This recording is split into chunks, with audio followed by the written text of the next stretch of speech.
Shalom semuanya. Saya percaya kita semua dalam keadaan baik dan luar biasa, amin.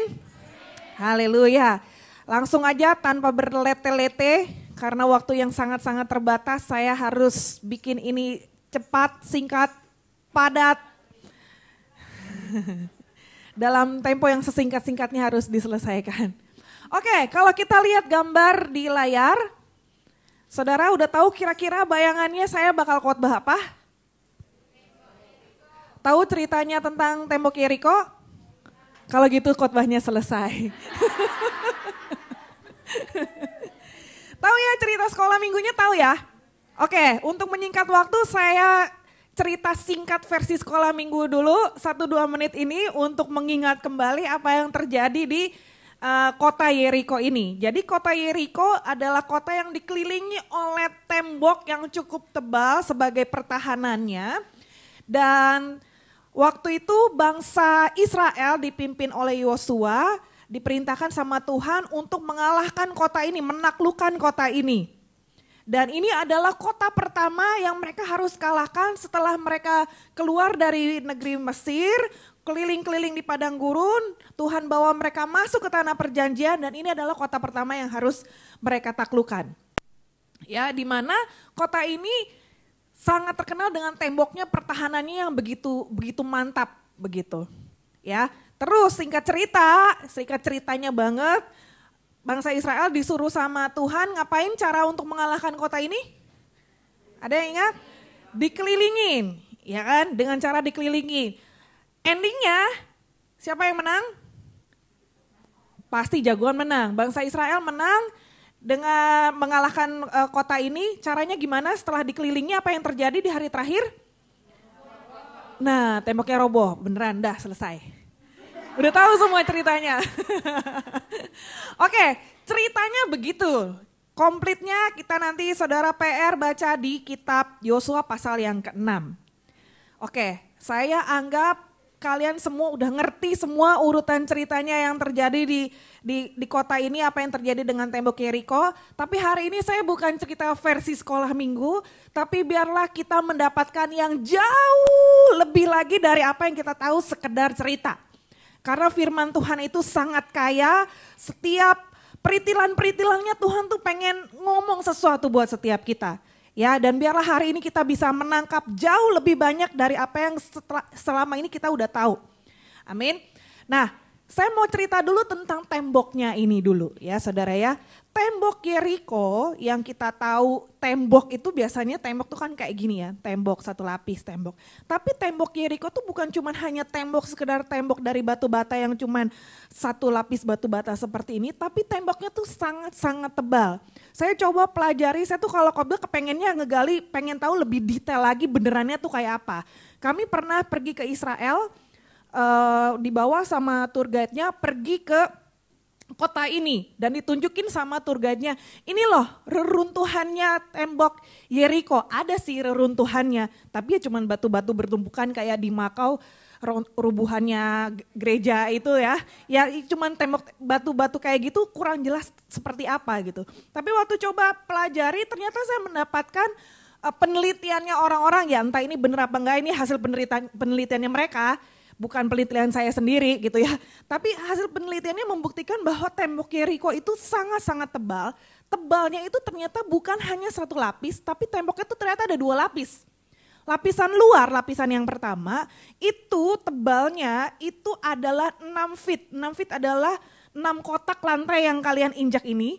1 feet adalah 30 cm. Jadi ketebalan tembok yang pertama itu adalah 6 kotak. Jiro, lupa, mau 6, nah segini nih. Kira-kira 3 kursi lebih dikit. Ini ketebalan tembok bagian luar.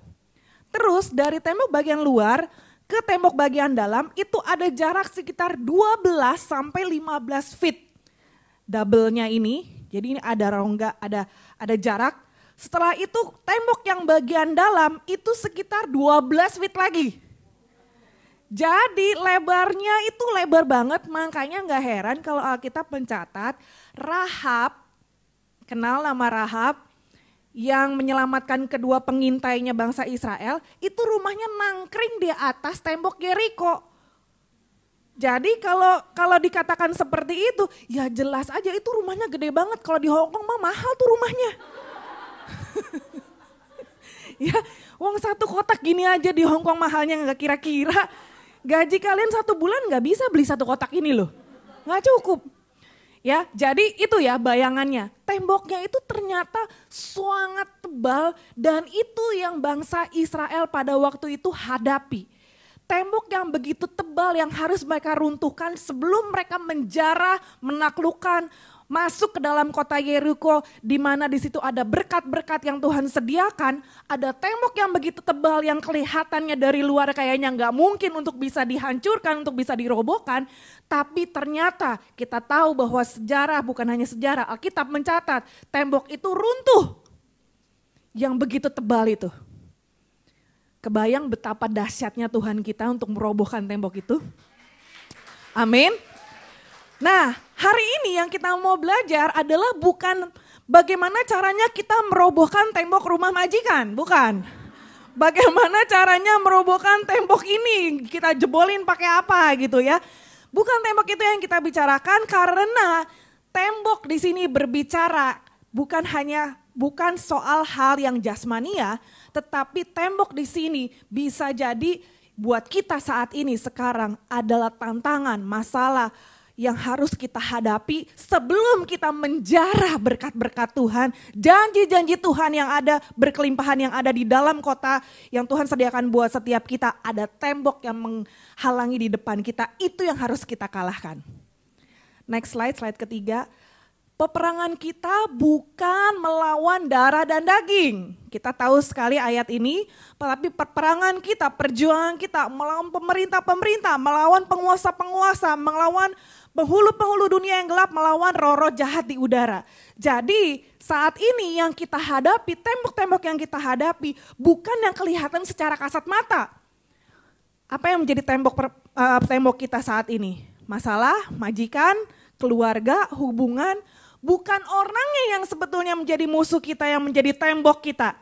Bukan mertua yang kita musuhi, bukan majikan yang kita musuhi, bukannya si pelakor yang kita musuhi, tetapi spiritnya itu yang kita harus perangi, yang kita hadapi. Itu yang menjadi temboknya di depan kita.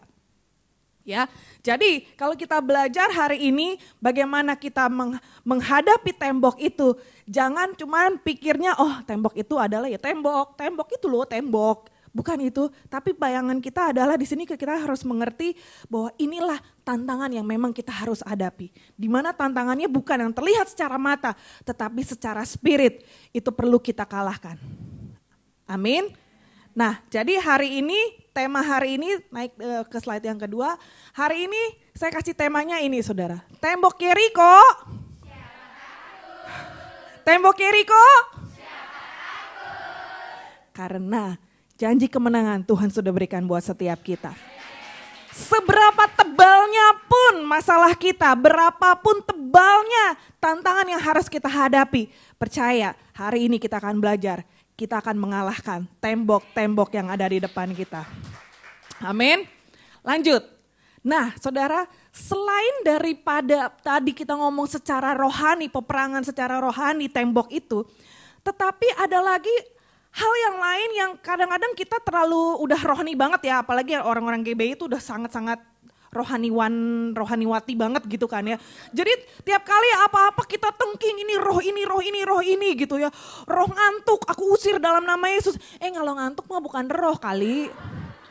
Ngantuk mah gara-gara kurang tidur. Obatnya apa? Bukannya peperangan kalau kurang tidur. Ya kurang tidur ya tidur. Kalau ngantuk ya tidur kan gitu. Ya kan. Kelapar. Roh lapar aku usir dalam nama Yesus. Ya jajan tuh di depan ada gorengan gitu ya. Ya diisi diganjel. Jadi enggak selamanya segala sesuatu itu harus kita hadapi secara peperangan rohani begitu. Ngerti ya? Nah hal yang berikutnya adalah peperangan kita itu kadang-kadang adalah pikiran kita. Saya pernah baca satu buku namanya, judulnya adalah Pikiran adalah Medan Peperangan. Pernah baca buku itu buku bagus banget. Jadi pikiran kita ini adalah medan peperangan juga di dalam ini nih, dalam kita sendiri justru. Itu adalah medan peperangan kita. Amsal 23 ayat yang ke-7 bahasa Indonesia emang seperti ini. Sebab seperti orang yang membuat perhitungan dalam dirinya sendiri, demikianlah ia. Bahasa Inggrisnya,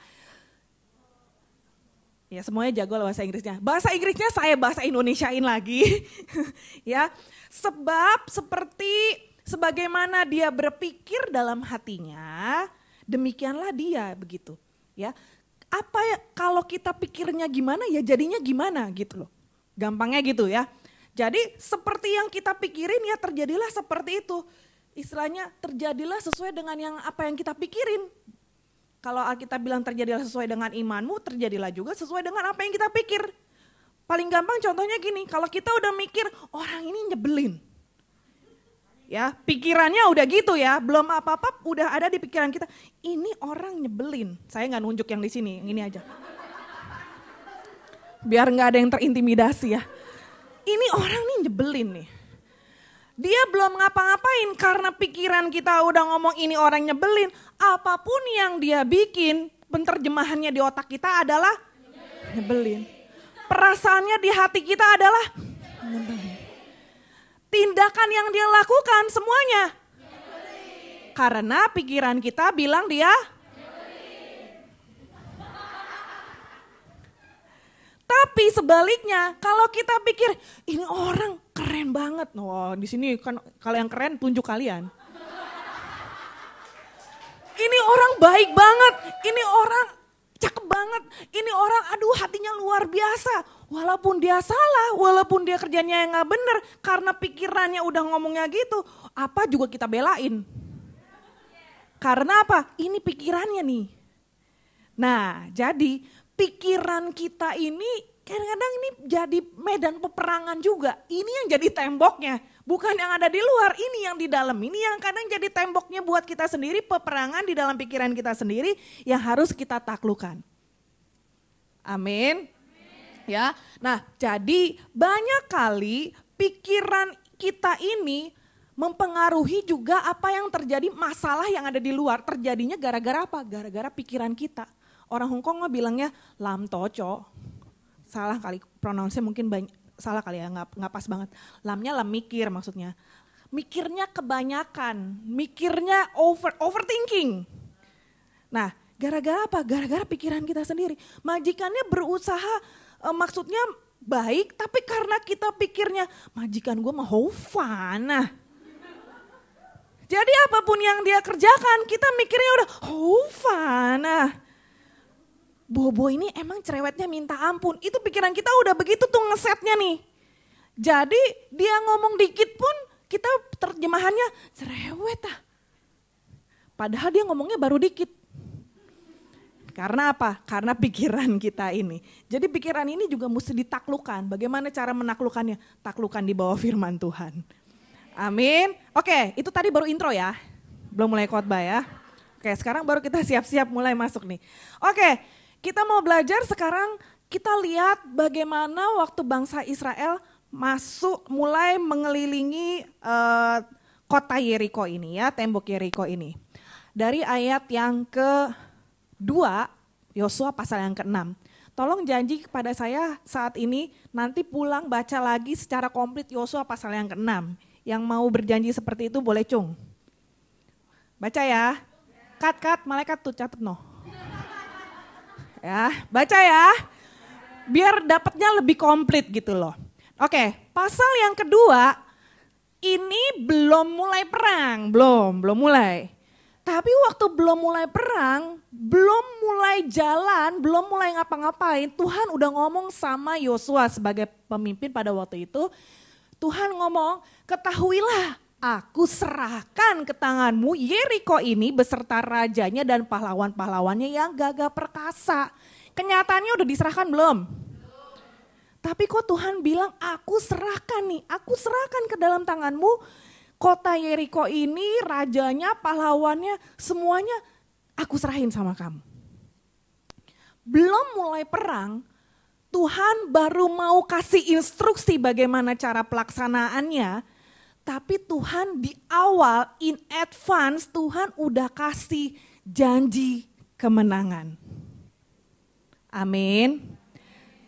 Tuhan kasih janji kemenangan sangat di awal. Sebelum kita melalui apapun, melalui tantangan, masalah segala macam, Tuhan udah kasih janji kemenangan duluan di depan. Walaupun kemenangannya belum kita terima, tapi janji itu Tuhan udah berikan dan kita percaya kalau Tuhan berjanji pasti digenapi. Tuhan itu gak pernah cuman gombal-gombal tok. Kalau pacarmu mungkin sering gombal-gombal, tapi Tuhan Yesus gak pernah gombalin kita. Kalau Tuhan berjanji pasti Tuhan genapi. Kalau Tuhan bilang aku serahkan berarti kita pasti terima. Amin. Dan ini ucapan ini, janji ini jauh sebelum mereka mulai melangkah Tuhan udah kasih janji duluan. Jadi hari ini camkan baik-baik. Kalau Tuhan akan izinkan kita melalui satu tantangan, satu masalah di depan kita. Sebelumnya tuh in advance Tuhan tuh udah kasih janji kemenangan. Tuhan tuh udah kasih kisi-kisinya buat kita duluan. Tuhan udah kasih tahu pasti kamu menang. Kalau Tuhan tahu kita ini gak sanggup melewati itu, Tuhan gak akan izinkan kita ngelewatin jalan itu. Kenapa Tuhan izinkan kita melalui tantangan demi tantangan, ngelewatin tembok demi tembok yang harus kita lewati dan harus kita kalahkan. Karena Tuhan tahu kita sanggup, kita mampu. Jangan ada yang pikir, Tuhan masalah ini kok terlalu berat ya buat aku Tuhan. Aduh Tuhan tolong. Tuhan mah nyantai aja, Tuhan bilang, ya aku izinkan kamu ngelewatin ini karena aku tahu kamu bisa. Kamu pasti menang kamu ngelewatin itu. Kita berontak memang pada saat kita ngelewatin itu. Tapi karena Tuhan itu tahu banget kemampuan kita sampai mana. Makanya kan Tuhan bilang pencobaan-pencobaan yang kita alami itu tidak akan melewati kekuatan kita. Tuhan tahu kekuatan kita seberapa sehingga Tuhan izinkan melewati itu. Kalau kamu bukan Ayub, Tuhan gak akan izinkan kamu masalahnya sebesar Ayub. Kenapa Ayub ngalamin masalah yang begitu berat seperti itu? Karena Tuhan tahu Ayub itu sanggup. Kenapa Tuhan izinkan suamimu dipinjam sama orang lain? Karena Tuhan tahu kamu sanggup. Dan janji kemenangan itu Tuhan berikan kepadamu. Amin. Oke, nangkep ya. Tapi nanti ada bagian kita yang harus kita kerjakan. Tunggu, ini baru opening. Oke, jadi camkan baik-baik bahwa janji kemenangan Tuhan pasti berikan kepada kita. Berikutnya kita lihat. Dari apa yang mereka kerjakan ini, saya ingin kita belajar, coba lihat pasukan yang berangkat itu mereka terdiri dari siapa aja. Formasi pasukannya seperti apa. Ayat yang ke-6 sampai ayat yang ke-9. Coba sambil kita bayangkan rombongannya itu mereka siapa aja ya, ayat yang ke-6. Kemudian Yosua bin Nun memanggil para imam dan berkata kepada mereka, angkatlah tabut perjanjian itu dan 7 orang imam harus membawa 7 sangkakala tanduk domba di depan tabut. Oke, jadi bayangin ada tabut perjanjian, terus imamnya di mana? Imamnya di depan. Tabut perjanjian itu adalah lambang kehadiran Tuhan. Ya, tabut perjanjian, lalu di depannya ada 7 orang imam bawa 7 sangkakala. Oke, lanjut ayat yang ke-7. Terus majulah kelilingi kota itu dan orang-orang bersenjata harus jalan di depan tabut Tuhan. Nah, terus ada lagi yang berikutnya ada orang bersenjata. Orang bersenjata di depan tabut Tuhan. Tapi tadi di depan tabut Tuhan kan imam dulu kan? Di depannya lagi berarti. Terus ayat yang ke-8, maka berjalanlah maju ke 7 orang imam yang bawa ke 7 sangkakala tanduk domba itu di hadapan Tuhan. Lalu mereka meniup sangkakala sedang tabut Tuhan mengikuti mereka. Tadi kan ya, lanjut. Terus ada lagi orang-orang bersenjata berjalan di depan para imam yang tadi niup sangkakala. Terus di belakangnya ada barisan penutup lagi yang mengikuti tabut itu. Jadi urut-urutannya paling depan tuh siapa tadi? Orang bersenjata, terus yang kedua imam, terus tabut, terus di belakang penutupnya orang bersenjata lagi. Oke, good job, kebayang ya? Oke, ini ringkasannya, formasi pasukan bener tadi orang-orang bersenjata dulu, terus 7 orang imam, terus tabut perjanjian, terus ada yang penutup lagi. Jadi ada berapa orang yang ikut di dalam rombongan?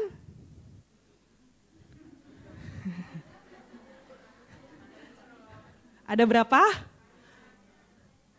Enggak tahu jawabannya.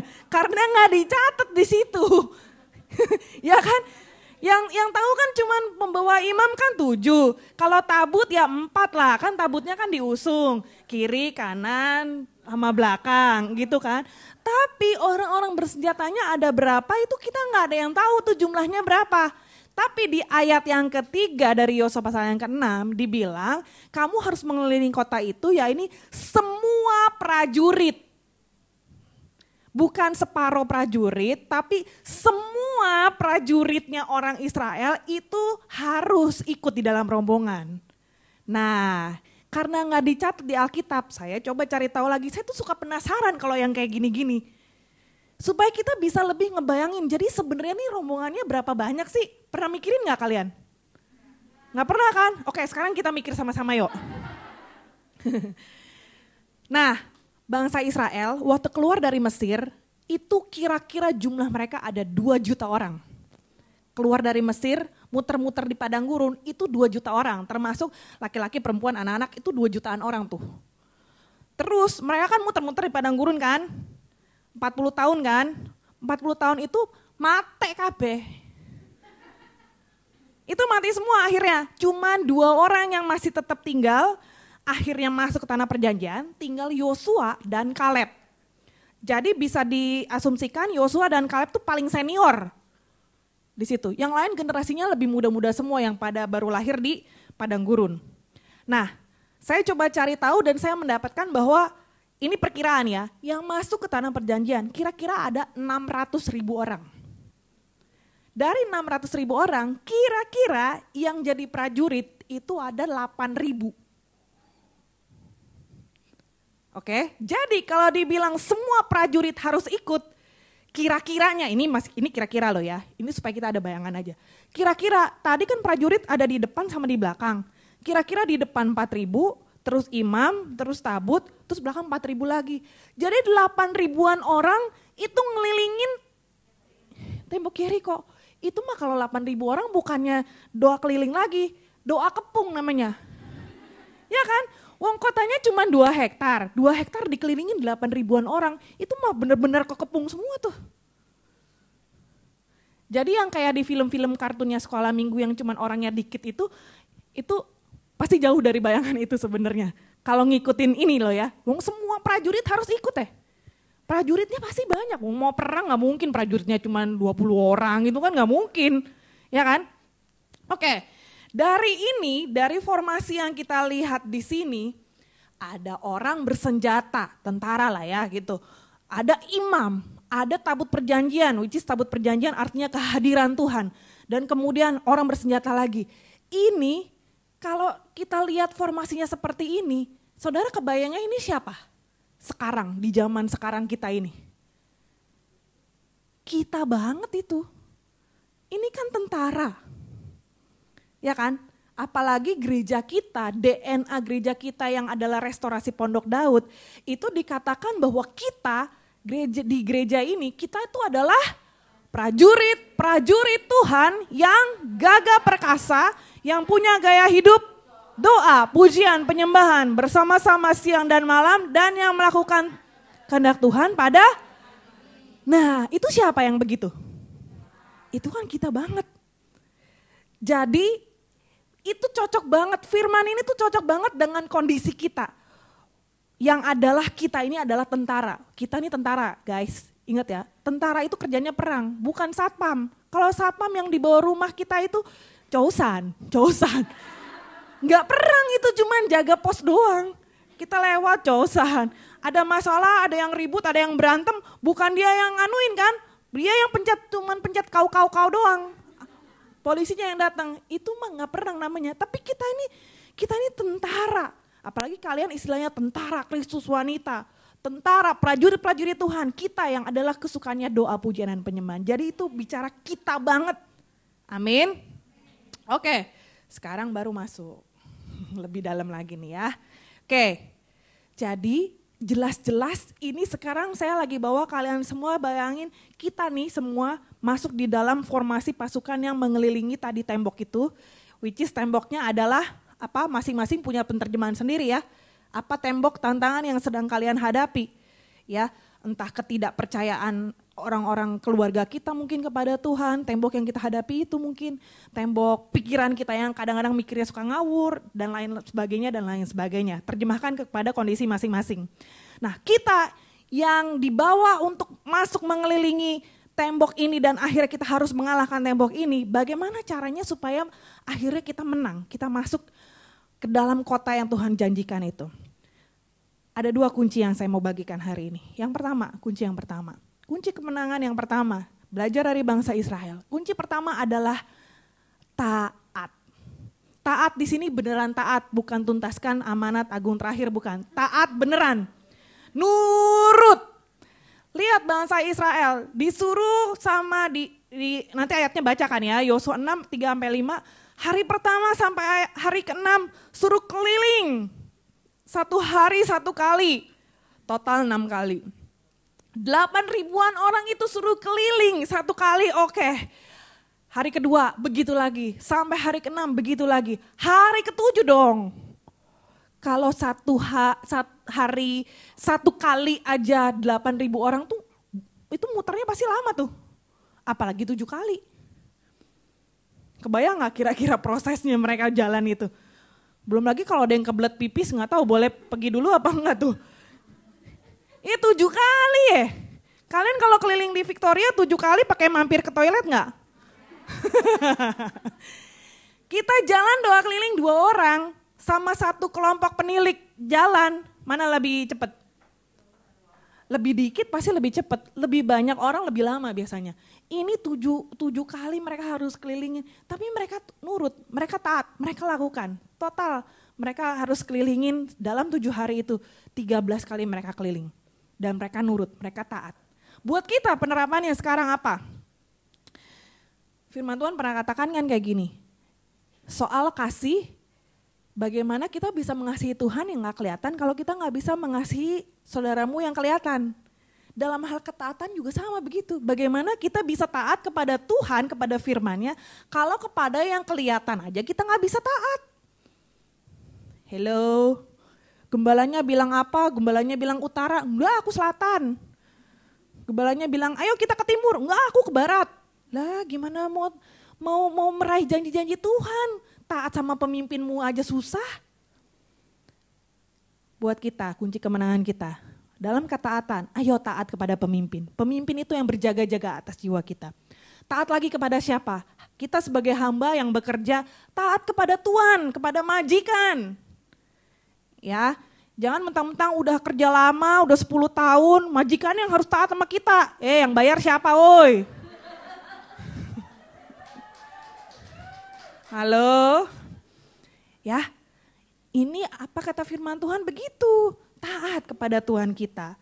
Yang jadi istri, walaupun gajimu lebih banyak, tetap konsepnya dari sononya istri itu harus tunduk sama suami. Bukan yang lebih banyak duitnya yang harus ditundukin. Nggak ada ayatnya itu. Halo? Siapa yang gajinya lebih tinggi dari suami? Semua, aku tahu lah. Tapi jangan gara-gara mentang-mentang duitmu lebih tebel, gara-gara kamu dapat dolar yang lebih banyak, terus suaminya yang harus nurut sama kamu. Itu nggak ada, di Alkitab nggak ada begitu. Hai istri-istri, tunduklah kepada suamimu. Tunduk itu adalah kan ketaatan kita kepada Tuhan. Yang udah biasa jadi pemimpin di sini, jadi gembala kul, jadi penilik, jadi koordinator. Di sini kita tuh dilatih jadi leader. Anak-anak buah semua pada nurut. Tapi kalau udah di rumah, udah ngadepinnya keluarga, ya tetap kita yang harus tunduk sama imam, tunduk sama kepala rumah tangga. Jangan ke bawah-bawah, entah ke bawah di sini jadi leader. Ayo kita semua doa keliling ke sini. Kita ikut semuanya, nanti pas lagi sama suami, ayo mas saya mau kerja 10 tahun lagi di Hong Kong. Nurut ya? Nggak gitu caranya Re. Tetap harus tunduk. kepada apa yang Tuhan taruh di atas kita ya. Anak-anak ya taat kepada orang tua. Nah di sini ada yang menarik soal ketaatannya bangsa Israel. Ayat yang ke-10 ini menarik banget saudara. Ternyata mereka nggak cuman sekedar disuruh keliling begitu tok, tapi ada pesan sponsor yang sangat penting banget di mana dikatakan Yosua bilang sama semua pasukan itu, jangan bersorak, jangan perdengarkan suara, sepatah kata pun jangan ada yang ngomong. Jadi mereka 7 hari itu puasa ngomong guys. Pernah nggak puasa ngomong? Puasa ngomong sama puasa makan mana lebih gampang? Apalagi wanita-wanita ya. Aduh kalau nggak ngomong tuh rasanya ada yang kurang gitu ya. Nah ini kunci kemenangan mereka itu ada di sini. Ketaatan mereka dibuktikan dengan mereka tuh nggak ngomong sepatah kata pun juga. Waktu saya renungin, saya pikir gitu ya, ini bener-bener Tuhan tuh dahsyat ya, Tuhan tuh luar biasa ya. Untung ada pesan ini dan untung bangsa Israel tuh nurut. Coba kalau bangsa Israel pada waktu lagi kelilingin tembok Yeriko pada nggak nurut, pada boleh ngomong dengan bebas, bisa jadi bukan hanya 7 hari keliling, bisa jadi 40 tahun loh.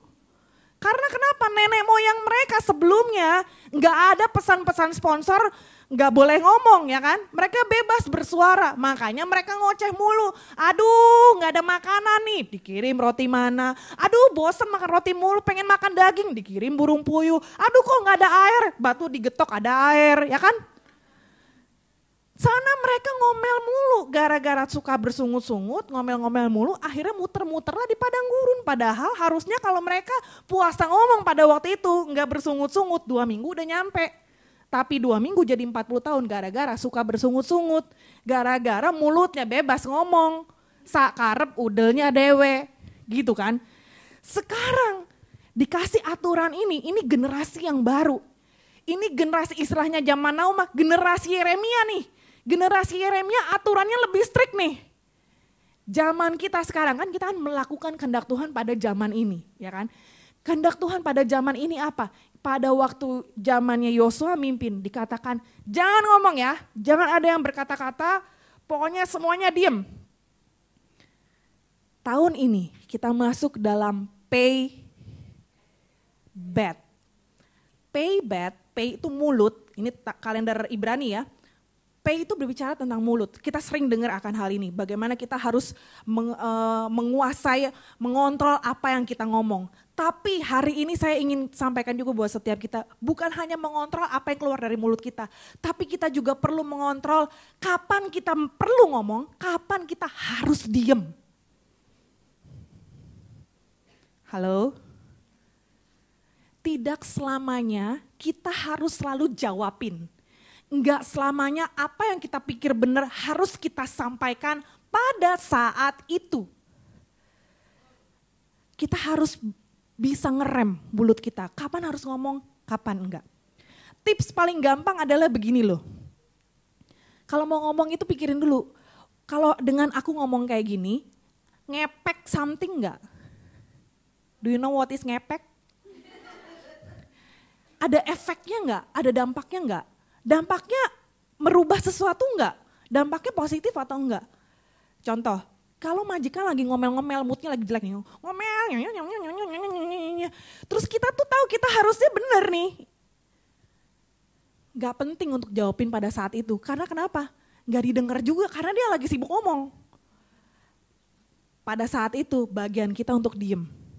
Tapi kalau moodnya udah bagus, gak cuma majikan ya, suami juga gitu tuh.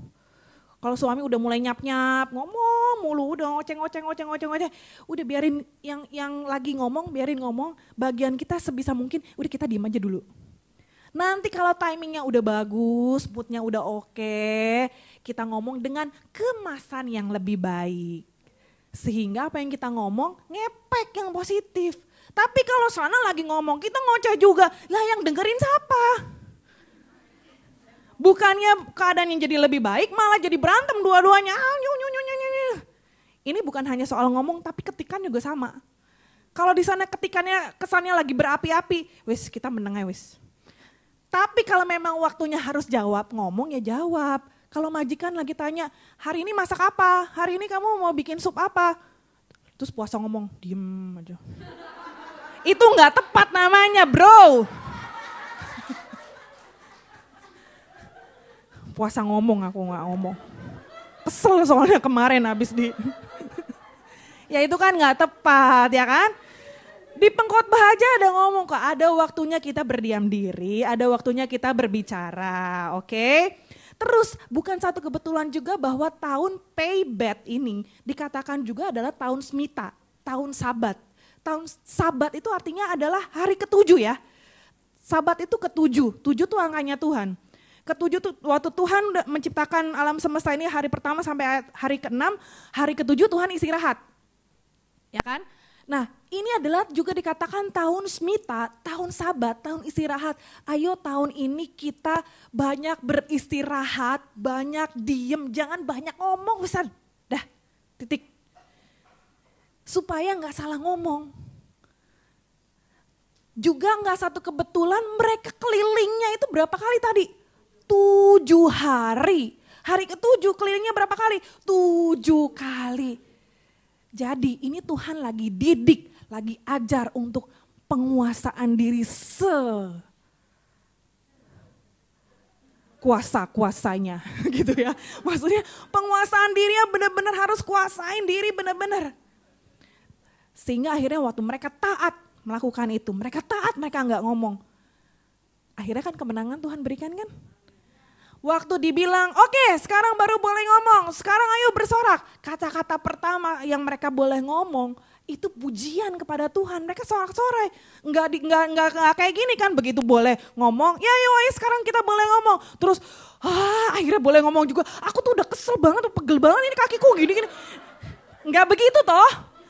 Tapi waktu itu Yosua bilang, oke sekarang ayo kita bersorak. Mereka bersorak, mereka puji-pujian kepada Tuhan. Dan disitulah tembok itu yang tebelnya seperti itu tadi roboh karena ketaatan bangsa Israel. Amin. Nah, dahsyat kan? Ayo kita taat. Kunci yang kedua. Kunci kemenangan yang kedua ternyata ada di Yosua pasal yang kelima.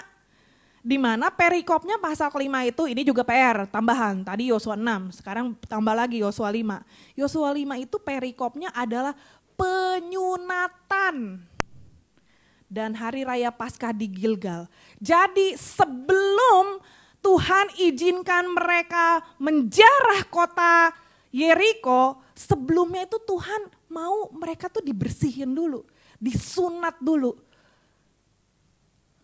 Kunci yang kedua, kalau kita mau mengalami kemenangan, siap untuk dibersihkan, siap untuk disunat. Bukan sunat jasmania, sunat secara hati. Segala kekotoran-kekotoran kita yang perkara-perkara yang gak berkenan sama Tuhan dibersihkan. Ulangan 30 ayat yang ke-6, baca sama-sama, 2, 3. Dan Tuhan Allahmu akan menyunat hatimu dan hati keturunanmu sehingga engkau mengasihi Tuhan Allahmu dengan segenap hatimu dan dengan segenap jiwamu supaya engkau hidup. Segala sesuatu itu ada sebab dan akibatnya. Mereka bisa mengalami kemenangan kalau ada perkara dulu sebelumnya. Kemenangan terjadi diawali dengan sunat di pasal yang kelima. Pembersihan, setelah dibersihkan artinya telah siap untuk menerima berkat Tuhan. Ini bolak-balik dari bulan kemarin yang Tuhan kasih itu tentang pembersihan terus. Ya memang karena hari-hari ini Tuhan mau bikin kita makin kinclong. Amin. Ayat terakhir, pemusik boleh siap-siap. Maleakhi 3 ayat 3. Ia akan duduk seperti orang yang memurnikan dan mentahirkan perak. Dan ia mentahirkan orang Lewi. Kalau dibilang orang Lewi artinya bukan hanya kami-kami ini. Yang pemuji, penyembah, WL, singer, pemusik, bukan hanya kami-kami ini. Tapi kan tadi kita sepakat, gereja kita DNA-nya adalah restorasi Pondok Daud. Artinya Imam Lewi di sini adalah kita semua yang adalah pendoa, pemuji dan penyembah Tuhan. Tuhan menyucikan kita semua seperti emas dan seperti perak. Baca sama-sama, supaya mereka, yaitu kita semua, Jadi orang-orang yang mempersembahkan korban yang benar kepada Tuhan. Berkat Tuhan tersedia di dalam kota. Sebelum masuk ke dalam kota ada temboknya. Sebelum tembok dikalahkan ada sunatnya dulu. Kita lewati semuanya itu, kita rela disunat, kita jalan dengan ketaatan demi ketaatan. Tembok Tuhan yang runtuhkan, bukan kita yang runtuhkan. Temboknya yang menghalangi berkat-berkat Tuhan datang kepada kita, Tuhan sendiri yang ngurus. Tapi kalau kita udah lakukan bagian kita siap disunat, kita siap berjalan dalam ketaatan Tuhan. Tembok, masalah, rintangan apapun, Tuhan yang bereskan dan berkat Tuhan di balik itu jadi bagian saudara dan saya. Amin. Berapa banyak yang siap untuk dibersihkan dulu sama Tuhan? Berapa banyak yang siap dipakai Tuhan? Yuk bangkit berdiri sama-sama yuk.